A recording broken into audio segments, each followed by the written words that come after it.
Standing committee के members का चुनाव है।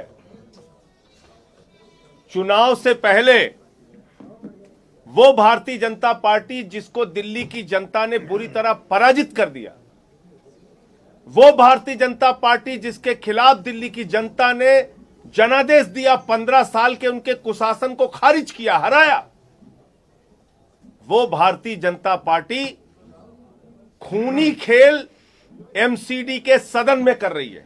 और ये मैं क्यों कह रहा हूं?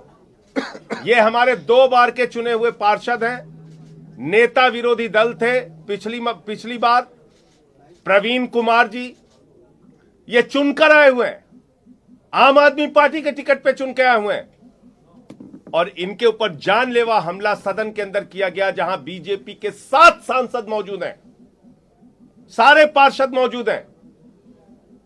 इनके ऊपर इस तरीके से इनको लहूलुहान कर दिया गया, इनका खून बहाया गया, इनके कपड़े फाड़ दिए गए। क्या मांग थी इनकी? कि जो एमसीडी की परंपरा हमेशा से रही है, जो चुन के पार्षद आते हैं उनका शपथ पहले कराइए। लेकिन जो चुनाव में हारी हुई बीजेपी है, उसके मन में काला चोर बसा हुआ है।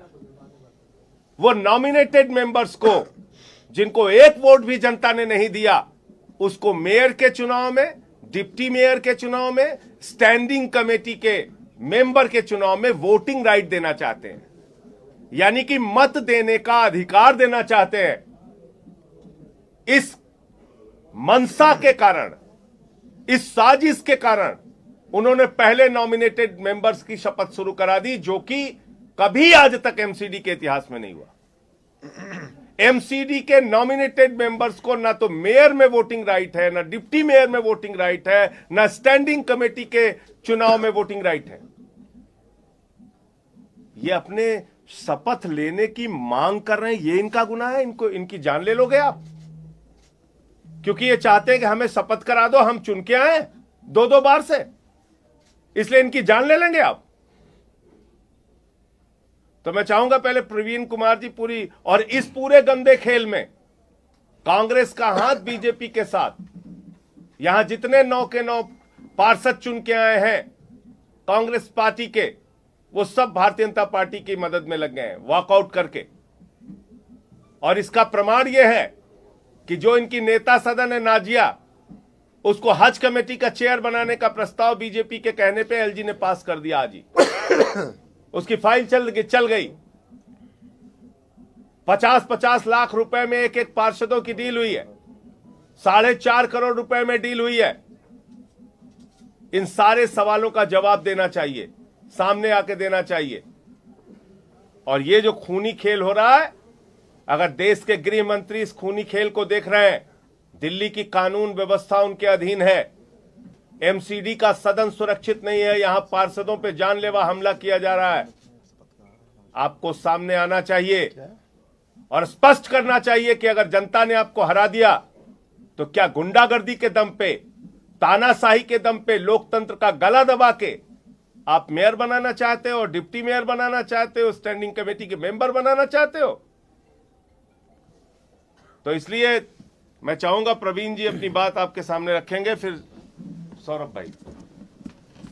आज हम सब लोग जितने भी आम आदमी पार्टी के पार्षद जब सदन के अंदर पहुंचे शपथ लेने के लिए, तो उससे पहले ही बीजेपी की गुंडागर्दी उनकी प्लानिंग थी कि ज़बरदस्ती गैर कानूनी तरीके से अल्डरमैन जो उन्होंने गुंडे बना के भेजे हैं यहाँ पर, उनको शपथ दिलाने का काम वो कर रहे थे। उसके ऊपर हम लोगों ने, मैंने खुद वहाँ पर ऑब्जेक्शन किया कि हम लोग चुने हुए पार्षद, और आज तक कभी भी कॉरपोरेशन के इतिहास में ऐसा नहीं हुआ कि चुने हुए को बाद में शपथ दिलाई जाती है। हमेशा जो भी अल्डरमैन बनते हैं उनको बाद में शपथ दिलाई जाती है। मैं दूसरी बार सदन के अंदर चुन के आया हूँ, तो उन्होंने इस बात का जब मैंने विरोध किया तो जितने भी अल्डरमैन जो थे वो सारे के सारे, और जो इलेक्टेड पार्षद थे और जो वहाँ पर सांसद थे बीजेपी के, सब लोगों ने मुझ पर हमला किया। जिससे शपथ लेते हैं, जिस मोमेंटो से, वो मेरे ऊपर उन्होंने मारने की कोशिश की और मारे उन्होंने। मैंने हाथ लगाया, मेरे सर पे भी लग सकती थी चोट। उसके बाद उन्होंने मेरा गला दबाया और मेरे सारे कपड़े फाड़ दिए। कम से कम भी 25 से 30 पार्षद और सांसद मिलके मुझे अकेले को जिस तरीके से उन्होंने हाथापाई की है, वो बहुत गलत है। इस तरीके से नहीं करने चाहिए। मैंने बोला भी सांसद साहब को कि ये पार्षद है, आप लोग उनको समझाओ कि इस तरीके से नहीं होना चाहिए सदन के अंदर। फिर भी सांसद जितने भी थे उनकी रेस्पॉन्सिबिलिटी बनती थी कि उनको मना करना चाहिए था, बट उनके साथ मिलके वो सब लोग मेरे साथ हाथापाई कर रहे थे वहाँ पर, और बहुत ज़्यादा चोट लग सकती थी। बहुत ज़्यादा चोट लगी भी है, बहुत ज़्यादा ब्लड आ रहा है, सारे कपड़े फाड़ दिए। ये बीजेपी की गुंडागर्दी है। सौरभ भाई अपनी बात रखेंगे अब। सौरभ भाई आ जाओ। देखिए, एमसीडी के बहुत सारे जर्नलिस्ट और रिपोर्टर यहाँ पे हैं। मैं चाहूँगा कि ये बात आप खुल के दिल्ली वालों को बताएं कि नॉमिनेटेड काउंसलर कभी भी सदन के अंदर वोट नहीं डालते।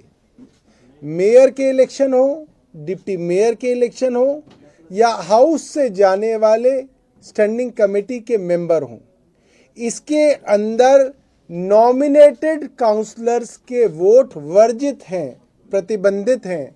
ये नहीं हो सकता। अब बेईमानी करके भारतीय जनता पार्टी एमसीडी पे कब्जा करना चाहती है। हम ये बेईमानी नहीं होने देंगे। एक महोदय मुझसे पूछ रहे थे, कह रहे थे कि अगर वो कर भी रहे हैं तो क्या आप डर गए?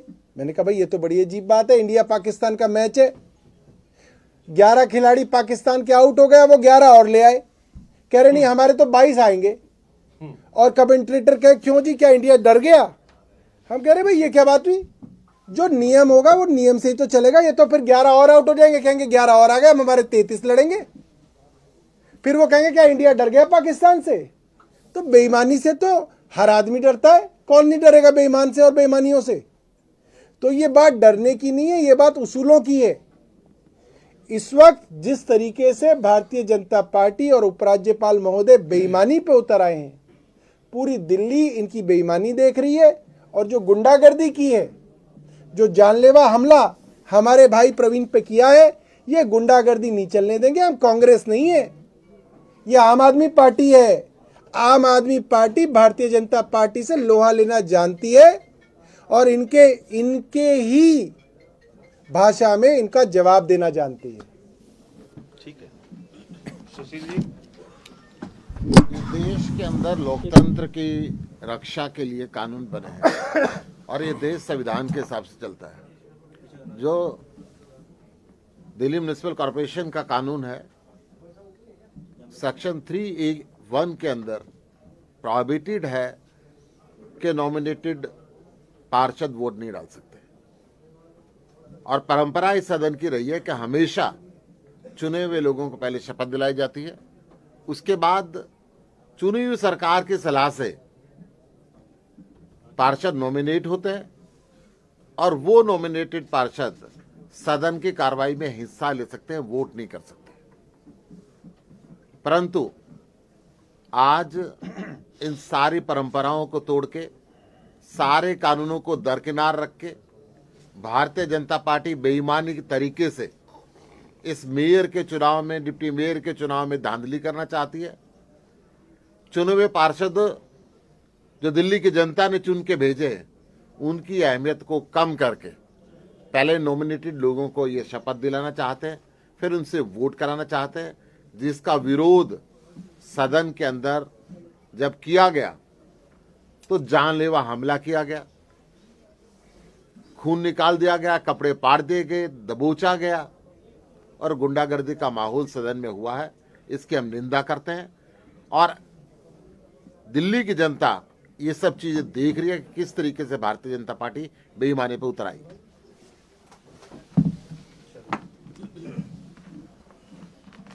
चले सदन।